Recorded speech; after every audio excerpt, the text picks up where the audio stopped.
Today on Screen It or Stream It. Blah. No, it doesn't work with the mask on. Blah. No, not. No. Take the mask off. Blah.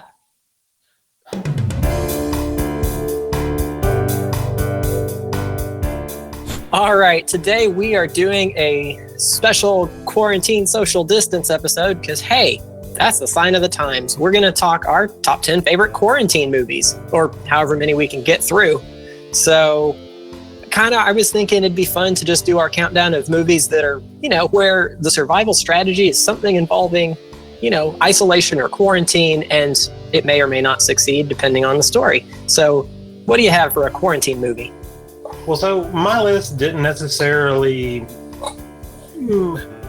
There were things that reminded me of things we're going through right now in this quarantine. So they're not necessarily movies about being quarantined or an outbreak or anything like that. But saying that, my number 5 movie is Outbreak. And when I made my list, I actually went through and looked and made sure they were streaming, because if you're like a lot of us, you're stuck at home and, can't get to the theater to watch something. And so maybe if we have time at the end, I'll actually kind of go over my honorable mentions, because there were some I wanted to include that didn't because you can't watch them. But Outbreak is on Netflix right now, and it is, the word says it all, right? It is a movie about this pandemic that's starting to happen, and they've got this team of scientists and they're trying to put an end to it. It's very close to what we have now. It came out in like 1995, I believe. It's on Netflix, so you can go watch it right now if you have a Netflix. Stars Dustin Hoffman, Rene Russo, Morgan Freeman, Kevin Spacey, Cuba Gooding Jr., Donald Sutherland, Patrick Dempsey. Like, it is an all-star cast. It surprisingly wasn't rated that high, but I really enjoyed this movie when it came out. It's a good kind of action-adventure-y, drama-y thing where they're trying to put an end to this outbreak in a small town before it becomes the worldwide pandemic that it is. And I thought, if we're talking about quarantines and outbreaks, there's nothing that matches better than Outbreak. The only reason it's number 5 on my list is it is a little too, right on the nose. Well, if we're, I can see that all makes sense. So I kind of have any zombie movie, like any zombie movie, or 2 of those. But I'm going to throw just one. Of course, it's a series, and it's well known. You've probably already seen it, but The Walking Dead. It's kind of a gimme. It's about quarantining. They're constantly trying to stay away from the infected guys, even though they actually go to the CDC at one point and have severe revelations. If you haven't seen it, I don't want to say too much, but it's basically a zombie apocalypse that, unlike most, doesn't just stop after 2 hours and everybody dies horribly. They let you linger and die slowly over a very long period of time. And so that can be fun. I do remember at one point too, that where it got really interesting, the name of the show seemed like it meant something different, where the survivors were the Walking Dead. Like it was, but anyway, it's, if you like zombie movies, that's one to look at. And bonus, you can binge it while you're quarantined. So I gave up on The Walking Dead a long time ago. Is it still going, or did it finally...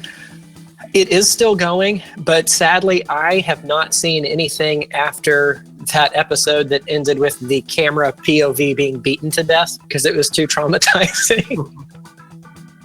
So I always meant to go back, but I just haven't made it. All right, well, my number 4 focuses on the whole social isolation thing. And it is a drama from 2009 called Moon. It's a smaller film, but it's by Duncan Jones, stars Sam Rockwell, and only Sam Rockwell. And if you want to talk social isolation, he's on a moon base by himself. And I believe it was like a 3-year stint working in this production facility on the moon. And it's one of those, kind of like The Walking Dead. I don't want to say too much because it's really spoilery, but weird things start to happen, and everything is not what it seems. and he's going slightly crazy because it's right at the end of his stint, which is like 3 years. He's been on the moon in a base by himself, going through daily work, and there's kind of a robot or AI intelligence in the base that he can interact with, kind of HAL 9000-ish, but not quite evil like HAL was. But it was a really, really good movie, and it's a really good movie if you are a movie file. It's a smaller, lower budget movie, and it definitely has that feel of kind of an independent film, even though I don't think it was. But it's a really great movie, and yeah, if you're feeling socially isolated, it'll make you feel better because he was really socially isolated. So, did it make you feel socially isolated, kind of like I Am Mother? Because you had a similar setup as far as that girl was alone with the robot in the human facility or whatever. I never got the feeling of social isolation until she got older, because she had Mother with her, and they were always together and interacting, and she never seemed to suffer from, it's just Mother, until she got older and kind of realized, hey, there are other things out there. And I think Sam Rockwell and Moon, he knows there's other things out there, and I guess that weighs on you more. I mean, if you've been at home all the time and you didn't know there was, restaurants out there waiting on you, it probably wouldn't be as bad. But I could see that. Some chips and salsa, Josh. Sorry. I am going on a completely random tangent for my number 4. And I'm going a little bit back in time to the mid-50s with Tony Curtis and No Room for the Groom, which I found on accident one day. I was looking for something else. And essentially, this guy meets this girl, and they have that love at first sight thing, and they get married, and then he gets the chicken pox, the worst case the doctor has ever seen. And so they don't get to complete the marriage nuptials. Anyway, she nurses him back to health, and they make it home, and then her family, who doesn't want the guy, and I don't remember if there was an inheritance or what it was they were trying to keep him away from. So then they're trying to keep him away from the bride the whole time, and it's a comedy of situation where they keep finding ways to keep them apart. And if nothing else, and that's like a quarantine kind of different kind of quarantine. If nothing else, though, it's a fun diversion while you're, stuck at home. I found it on YouTube. The whole movie was on YouTube, and then I actually bought it. You can get it on DVD, so you can order it if you don't like the pirate stuff. You said 50s? Yeah, 1956, I think. I'd have to look that up to be sure. Yeah, I don't think I've ever seen that one. It's fun. My third movie, my number 3 movie, is definitely the lightest one on my list, and that's going to be Shaun of the Dead. We're talking about zombies. We got a zombie movie, but it's basically a dark comedy. It's not really a horror movie. It's one of those you should have seen by now. It's a Simon Pegg and Nick Frost, and there's a whole series. I think there's 3 or 4 of the movies that Edgar Wright did. And it's on Stars, so you got to have a subscription to Stars, and I didn't find it anywhere else. But I mean, if you got Stars or want it, I'm sure it's for rent somewhere. But if you've never seen Shaun of the Dead, it really is a great send-up of horror movies, the zombie movies.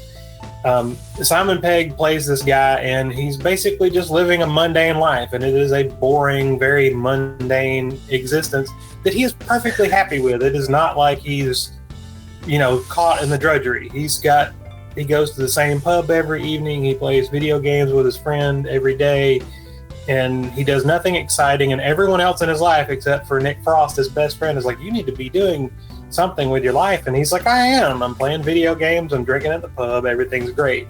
His girlfriend wants to, take her out and do stuff, and he just wants to go to the local pub.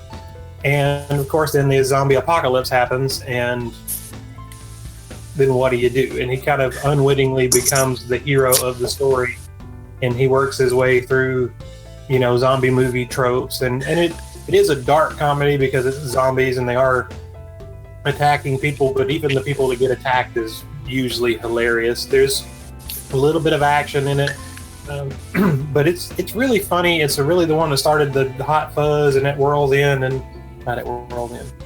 What was the one where they went to all the pubs? I think it was at the World's End, and I think the name of the pub was the World's End. Okay, and this is definitely my favorite one, and I definitely think the best one is the first one of that series. And like I said, it is available on Stars. Probably you can rent it from somewhere else. Even though it's not a horror movie, I do believe this is like an iconic zombie movie. And if you haven't seen it yet, like this is a definitely have to.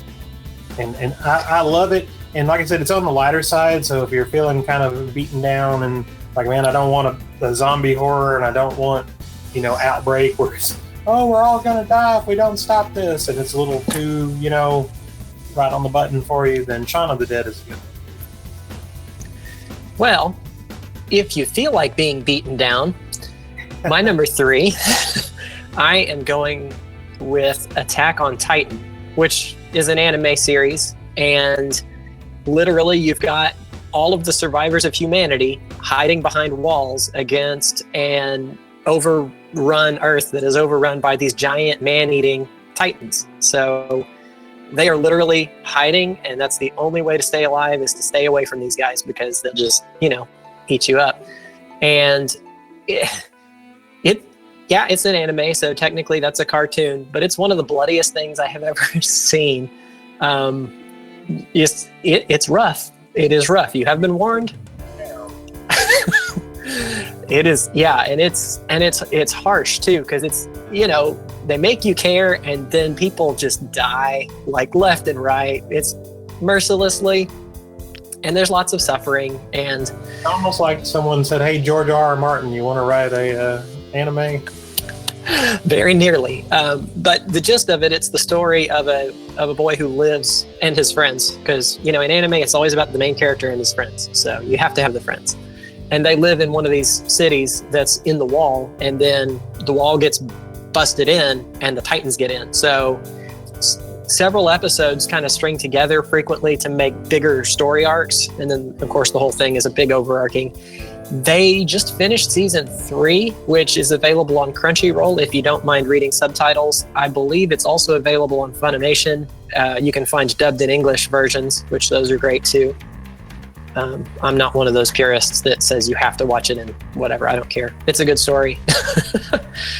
But anyway. Yeah, do that. And like, oh, you must watch it in Japanese. But yeah, I get lazier in my older age and like, just give it to me in the most palatable way possible. Yep. Oh, palatable? Attack on Titan? But anyway, so it's the story of humanity fighting back, basically. So it's got lots of ups and downs and is a lot of fun. Again, not for kids. Just don't even do that. All right, what's your number 2? So my number 2 is another zombie, and this time it is my favorite horror movie of all time, and it's The Return of the Living Dead. Mm-hmm. And this is available. It's available on Amazon Prime and Tubi TV for free. You can watch it right now if you have either one of those. It stars absolutely no one you would have heard of, which is great in the way horror movies should be. The one exception, Trash, who's played by Linnea Quigley, who's like a scream queen from, a bygone era. But if you're a horror movie fan, you might have heard of her. But if you're a horror movie fan, you should have seen this movie. This literally is my favorite horror movie, and I believe it's one of the best pieces of horror movie filmmaking. It is everything I want from a horror movie. It's everything I want from a zombie movie. It's at the same time funny, and it's scary, and it's dramatic, and it's gross, and it's violent, and it's terrifying, and it has jump scares, but it also has the psychological scares. And it's so high on my list, not just because it's my favorite horror movie, but as far as the quarantine thing, it's about this group of teenagers. One of them is, or maybe they're early 20s-ish, but somewhere around that age. One of them has got a job, and he's working at a medical supply warehouse. And it's in it's on a building, but it's in a little alcove. And there are 3 places in this alcove. There's a medical supply house, a graveyard, and then a crematorium, like a funeral home next door. And they're punk rockers. It's very 80s. So if you like Stranger Things and like the aesthetic and stuff, it has totally that. There's mohawks and whole thing. So the teenagers are like, hey, we're going to go pick up Freddy. He's when he gets off work, and we'll go hang out and go do something fun. So they decide to go to the graveyard and just hang out until Freddy gets off work. Unbeknownst to them, Freddy and his buddy who's at work managed to accidentally crack open one of these containers that is supposed to be the original zombies from Night of the Living Dead, even though it's not exactly the same franchise, so they can't use the names in there. And this gas escapes. It gases both of them, and as the gas begins to permeate and spread, dead things become not dead things anymore. And that's really bad when you have a medical supply warehouse. So there's all kinds of creepy stuff, from cadavers to there's a half dog, a split dog that they use for like medical displays. And then, of course, there's the graveyard next door, and then the crematorium. And they basically, you've got the teenagers, and there's 3 or 4 guys working in these businesses, and they cannot get out of this little alcove because there are zombies everywhere. And these are not the slow zombies. These are jump at you, eat you, smart. These are the brain zombies. So if you've ever seen the memes and things with brains, like these, that's where this came from. Send more cops. This is a great movie. I just love it. I'm going to have to go watch it again when we get done here. It's so much fun. It's so scary. It is so traumatizing. It is so gross. It is so rated R. And if you want to talk about just like biting your nails, edge of your seat, the got to get out of here. How on earth are we going to get out of here? And that's pretty much what the movie is about. And I cannot recommend it enough. And like I said, it's on Prime and Tubi TV. So if you have either one of those, it's free. Go watch it. Yeah, you showed me that one, actually. I had not seen it before then, so it's a lot of fun. And everything you described to a T, it is all that and maybe more. The wet zombie, the like gooey, the beautiful makeup effects. Like, I just cannot say enough high praise about this movie. The music, of course, I love 80s, so that helps. But. Yeah, and you get the punk rockers, and it is nostalgic, but it's like the Mark I nostalgia, because they weren't trying to be nostalgic. It just is what it is. That was a reference of the day. It was 1985, I believe. So it's in the day. So it's not trying to pull on the nostalgia. It is nostalgia. Yeah. Well, my number 2, I am going to be a sellout like your number 5 was, and I'm going with Contagion, which, I mean, again, it's all in the name. And that one is kind of the ensemble cast. I remember Matt Damon was in it, and Lawrence Fishburne, a few other well-known actors I did not look up.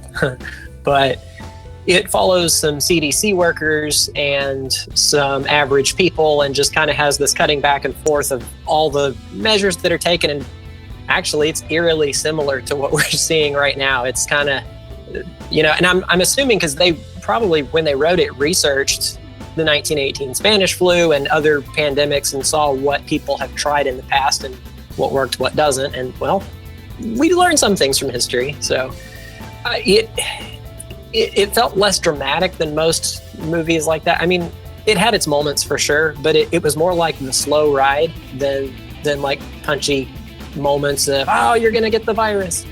But just watching Matt Damon's character descend into keeping everyone away from his daughter was kind of scary, but also I get it. But anyway, it's a good movie, well made. I think it was around 2010-ish when that one came out. But yeah, Contagion, good movie.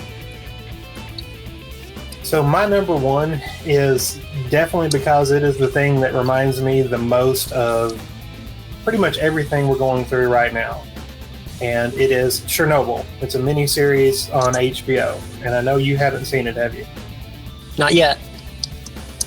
I'm really kind of sad. HBO has a bunch of stuff right now, so if you are stuck at home, HBO has a bunch of stuff that they have some of their original series and some movies and stuff. So they're just basically it's free and you can watch it, and that's great. But I don't think any of it. Some of it's older stuff, but it's nothing I really wanted to watch, which didn't matter because I have HBO anyways. But I would love for Chernobyl to have been on there just for me to pester you constantly to watch this. But it's a 5-part miniseries done by HBO. It's done so well, and it's about the Chernobyl disaster in the 80s. And if you don't know about that, it's basically this nuclear power plant. It started to overheat, and they let it overheat too much, and they tried to flood it with water to cool it down, but they waited too long. And when they hit it with water, basically the water becomes instantaneous explosion because it turns to steam instantly. It blows the nuclear reactor apart, which then blows all of the uranium in the reactor all over the place. And it's kind of weird because I am a child of the 80s, so Chernobyl happened when I was 3 or 4 or something like that. But the world I grew up in, we know radiation. Everybody knows radiation. Radiation will kill you. It's radioactive. Geiger counters. We know this stuff. But up until that point in the world, people didn't know, near as much. At least not the common everyman.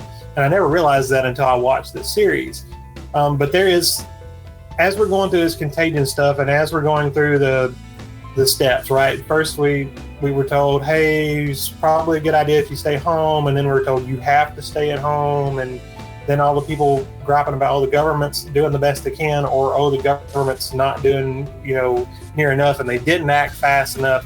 And all of this happened in 1983-4 in Chernobyl. And there's a scene that I think about all the time. There's a neighboring, and I think it's in the first episode, but there's a neighboring town to Chernobyl, and they know a lot of the people that work in the power plant.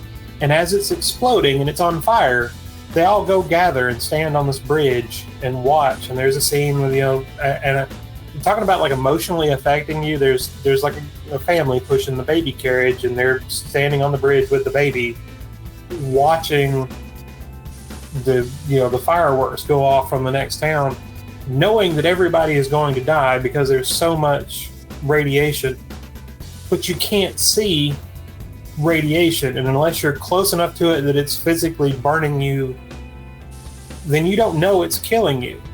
And it's just this weird, creepy thing. And I'm going to be honest with you, there were 5 episodes, and they range from about an hour to hour and a half each.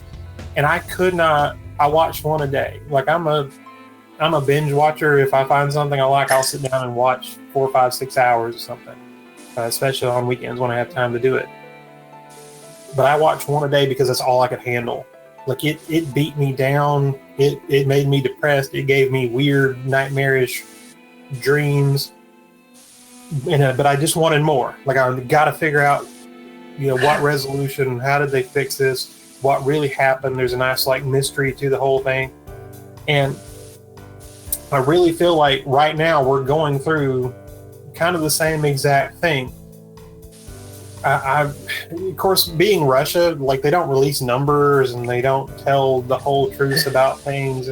And I know probably it is a docudrama, so it's not like a documentary. It's, it's like watching a TV show, but it's supposed to be 100% based on facts, but you never know how much of it is dramatic license and blah, blah, blah. But according to, the Chernobyl miniseries, hundreds of thousands of people could have died from radiation. Some of them may have taken, 20 years. But according to Russia, it's 14,000. And there's no way the number is that low. And in fact, they wouldn't even release the data until Germany's Geiger counter started going off, and they're the heck? Where's radiation coming from? We can't have this much radiation. There's nothing around here, because it was so radioactive. And that weird, creepy feeling of, because we are lucky enough to be in Texas, and we live kind of in a rural area, which means we don't get to go to the movies we always want to see. But it does mean I have a big backyard, and I can, go sit on the porch swing and get sunlight and, and enjoy the weather. And so I don't feel quite so trapped. I really feel sorry for people in apartments and things like that, where you got 4 walls and kind of have to stay in there. But at the same time, sitting outside and the birds are chirping and it's pretty and the sun is shining and the weather's nice, and something could be killing you, as you're sitting there because of the radiation in Chernobyl or because of a disease right now. And if you want to be terrified but entertained vastly at the same time, then I cannot recommend this enough, and that is why it's my number one, even over my favorite horror movie of all time. I may not sleep tonight after that. Thanks. You gotta watch it. Then don't sleep for like 3 weeks. All right. Well, my number one, I'm going with a classic, and it's one of my favorite movies ever just because it's so much fun, and that is Alien. And, of course, 1979, and Ridley Scott, who pretty much anything Ridley Scott directs, I'll go watch just for him because, you know, he's done very well. He doesn't always hit, but he usually gets close. Yes, I don't know where you're coming.